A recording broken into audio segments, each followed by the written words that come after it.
Hello and welcome back to my channel. ഇന്ന് നമ്മൾ പാൽ കൊഴുക്കട്ടയാണ് ഉണ്ടാക്കുന്നത്. സാധാരണ നമ്മൾ തേങ്ങയുടെ ഒക്കെ ഫില്ലിങ് വെച്ചിട്ടാണല്ലോ കൊഴുക്കട്ട ഉണ്ടാക്കാറ്. അപ്പോൾ അതിൽ നിന്ന് വ്യത്യസ്തമായിട്ട് നമുക്ക് ഉണ്ടാക്കിയെടുക്കാൻ പറ്റുന്ന ഒരു ഈസി റെസിപ്പിയാണിത്. അപ്പോൾ നമുക്കിത് എങ്ങനെയാണ് ഉണ്ടാക്കുന്നതെന്ന് നോക്കാം.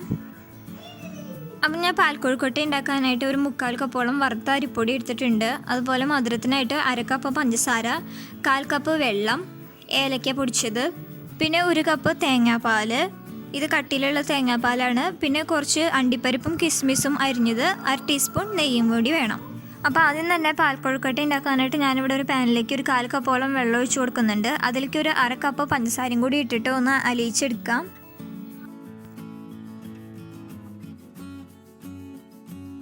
ഈ പഞ്ചസാരയൊക്കെ ഒന്ന് അലിഞ്ഞ് ഈ വെള്ളം ഒന്ന് തിളച്ച് വരുമ്പോഴത്തേക്ക് അതിലേക്ക് ഒരു 3/4 കപ്പോളം വറുത്ത അരിപ്പൊടിയും കൂടി ചേർത്ത് കൊടുക്കാം. എന്നിട്ട് ഇതൊരു മീഡിയം ഫ്ലെയിമിലിട്ടിട്ട് നല്ലപോലെ മിക്സ് ചെയ്തുകൊണ്ടിരിക്കണം. അതല്ലാന്നുണ്ടെങ്കിൽ അരിപ്പൊടി പെട്ടെന്ന് തന്നെ കട്ട പിടിച്ച് പോകും കേട്ടോ.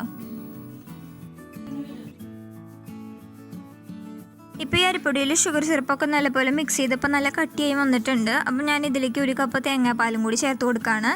അതിൻ്റെ കൂടെ കുറച്ച് ഏലക്ക പൊടിച്ചതും അണ്ടിപ്പരിപ്പും കിസ്മിസും അരിഞ്ഞതും കൂടി ചേർത്ത് കൊടുക്കാം.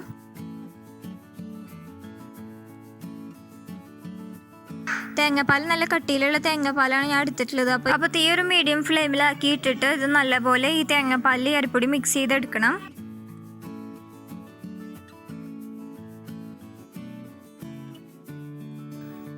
ഇതിലേക്ക് ഞാൻ ഒരു 1/2 ടീസ്പൂണോളം നെയ്യും കൂടി ചേർത്ത് കൊടുക്കുന്നുണ്ട്.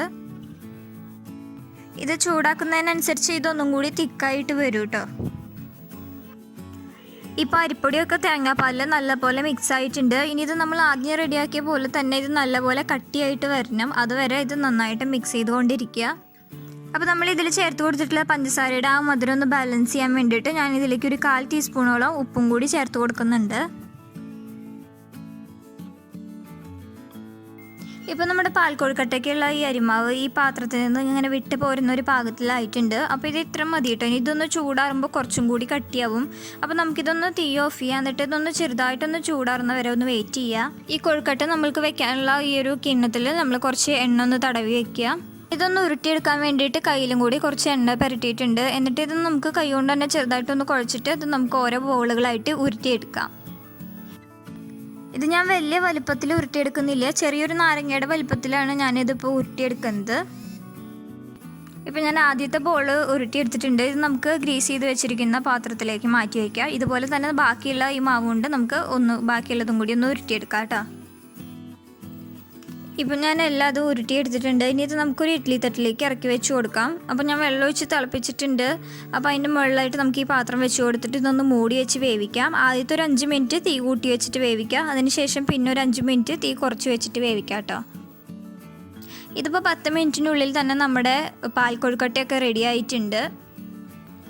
ഇത് നല്ല സോഫ്റ്റാണ്. അതുപോലെ തന്നെ തേങ്ങാപ്പാലിൻ്റെ ഫ്ലേവറൊക്കെ ഉണ്ടാവും കേട്ടോ ഇതിന്. ഈ പാൽ കൊഴുക്കട്ടയ്ക്ക് മധുരമുള്ളത് കൊണ്ട് തന്നെ ഒരുവിധം എല്ലാവർക്കും ഇഷ്ടപ്പെടുന്നതാണ്. അപ്പോൾ നിങ്ങളെല്ലാവരും മറക്കാതെ ഇന്ന് തന്നെ ട്രൈ ചെയ്ത് നോക്കണം. വീഡിയോ ഇഷ്ടപ്പെട്ടെങ്കിൽ എല്ലാവരും ലൈക്ക് ചെയ്യുക. ഫ്രണ്ട്സിനും റിലേറ്റീവ്സിനും എല്ലാവർക്കും ഷെയർ ചെയ്ത് കൊടുക്കണം കേട്ടോ. കൂടുതൽ വീഡിയോസ് കാണാനായി എൻ്റെ ചാനൽ മറക്കാതെ സബ്സ്ക്രൈബ് ചെയ്യുക. Thanks for watching.